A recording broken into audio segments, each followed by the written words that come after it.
Salam sejahtera yang saya hormati, pensyarah kami iaitu Puan Aida Najwa binti Sabri.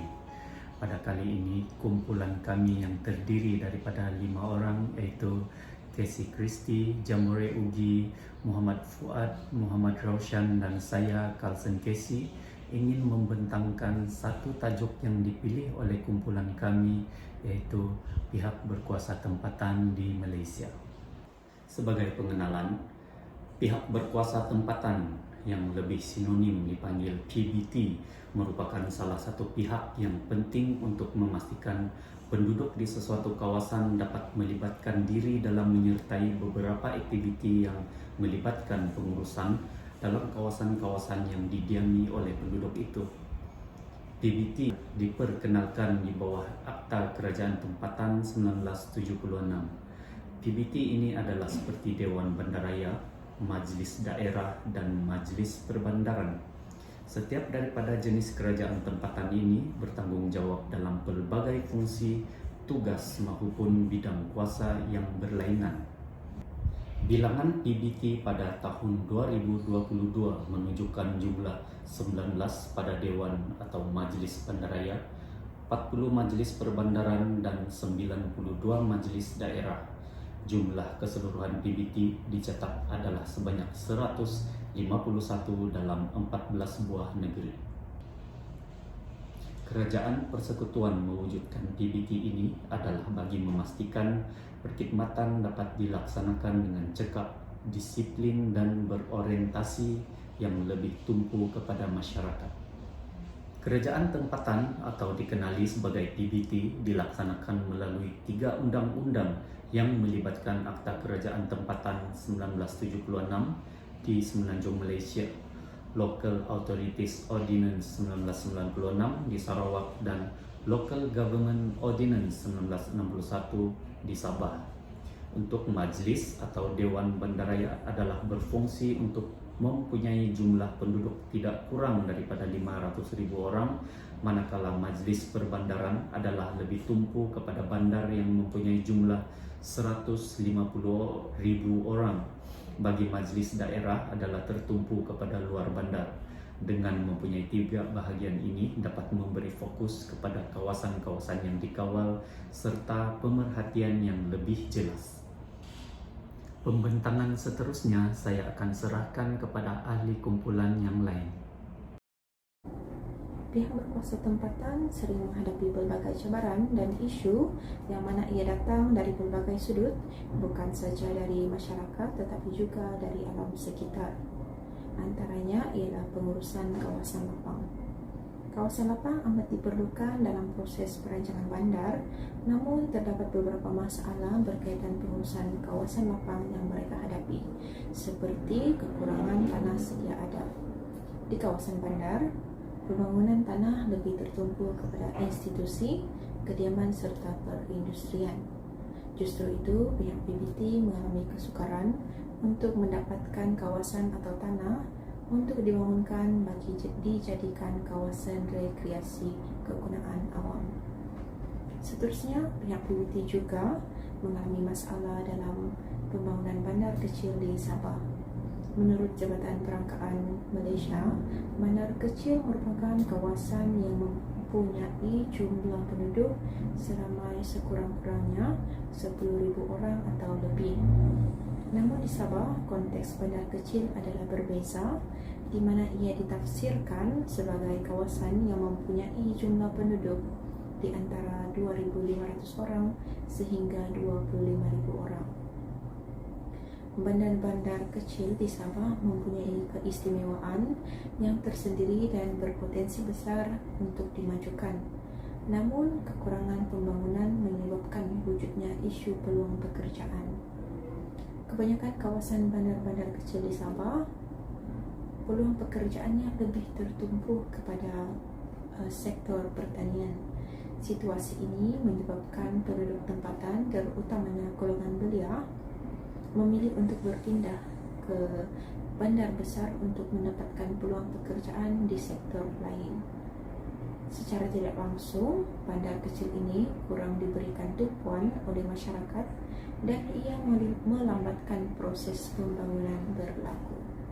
Cabaran dan masalah yang dihadapi oleh PBT adalah proses urbanisasi. Proses urbanisasi menurut Ramli 2019 ialah perpindahan penduduk daripada luar bandar ke bandar. Yang ini berlaku boleh menyebabkan perubahan landscape di mana berlakunya pertambahan penduduk di satu tempat ke satu tempat dan boleh menyebabkan faktor pengaruh cuaca yang tidak menentu. Akhir sekali, isu cabaran, halangan dan masalah yang dihadapi oleh PBT atau dikenali sebagai pihak berkuasa tempatan di Malaysia adalah proses percukaian.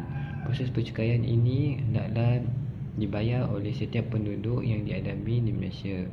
Hal ini ditakuti kerana tunggakan yang pada percukaian itu boleh menyebabkan masalah keuangan. Sekian, terima kasih. Penambahbaikan adalah pentingnya kerajaan memainkan peranan yang utama untuk mengatur strategi bagi menyelesaikan isu-isu yang hadir ini agar ianya tidak akan menjadi masalah yang lagi besar. Penting kerajaan perlu menangani isu tersebut seperti memberi peruntukan kewangan yang cukup sesuai dengan keperluannya di PON. PBT juga perlu menemukan jawatan kuasa bagi mengkaji serta bersepakat dalam pelbagai aspek, contohnya isu yang kita bincangkan sekarang, yang mana PBT boleh memohon kepada kerajaan persekutuan untuk mana-mana kawasan tanah yang lapang serta sesuai untuk dibangunkan. Dan perancangan seterusnya selain dari dana dari pihak kerajaan, PBT juga boleh bekerjasama dengan pihak swasta dalam meningkatkan dana atau kewangan untuk membangunkan kawasan-kawasan yang lapang yang sesuai, seterusnya dapat memberi kesan yang positif kepada penduduk setempat maupun penduduk kawasan luar bandar. Dan seterusnya PBT perlu bekerjasama dari pelbagai pihak swasta juga untuk lebih mengenali identiti komuniti penduduk di satu kawasan ataupun komuniti tersebut agar dapat mencapai apa keperluan dan kehendak yang sesuai dengan komuniti tersebut. Dengan itu juga secara tidak langsung boleh meningkatkan ekonomi penduduk setempat di kawasan tersebut. Rancangan seterusnya, PBT juga perlu menitik beratkan tentang isu-isu fizikal kawasan yang ingin dinaik taraf, seperti jalan raya. Sebagaimana di negeri Sabah, kebanyakan jalan raya perlu diselenggara dan dinaik taraf agar permasalahan dalam pengangkutan tidak lagi jadi batu penghalang ke kawasan tersebut.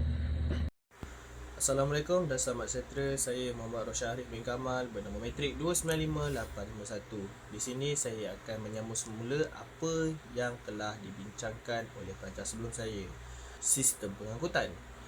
Kenapa saya mengatakan pihak berkenaan perlu untuk menambah baik sistem pengangkutan di negeri tersebut? Sebagai contoh, di Sabah terdapat banyak pusat-pusat pelancongan yang menjadi tarikan utama kepada pelancong. Pihak-pihak itu tersebut perlu memberikan penambahbaikan pada sistem pengangkutan. Sebagai contoh, melebarkan kawasan sungai, menambah baik jalan-jalan yang ada seperti saya katakan dalam topik sebelum ini. Okey, seterusnya, pihak berkenaan juga perlu membuat publicity dan hebahan kepada pelancong-pelancong di luar negara supaya secara tidak langsung kita dapat menambah baik dana dan kewangan untuk digunakan untuk menambah baik jalan-jalan ataupun perkara-perkara yang perlu ditambah baik di negeri tersebut. Seterusnya, permasalahan cukai.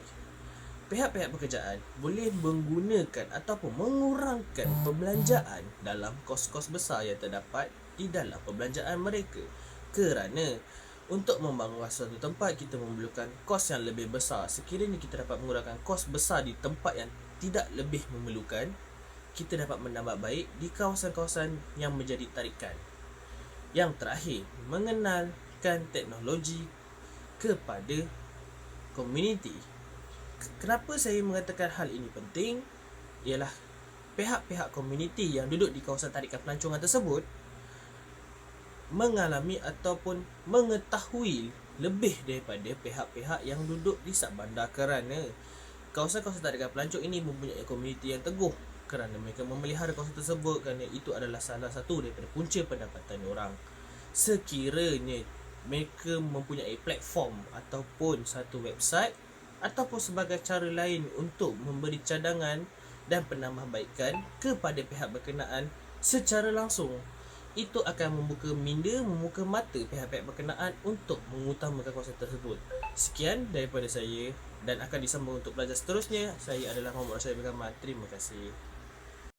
Sebagai kesimpulan, pihak berkuasa tempatan memainkan peranan yang penting dalam memacu negara ke arah pembangunan perbandaran yang berkualiti dan cemerlang dengan menyediakan perkhidmatan kepada penduduk dalam memenuhi aspirasi untuk mewujudkan komuniti yang sejahtera dalam persekitaran yang mampan.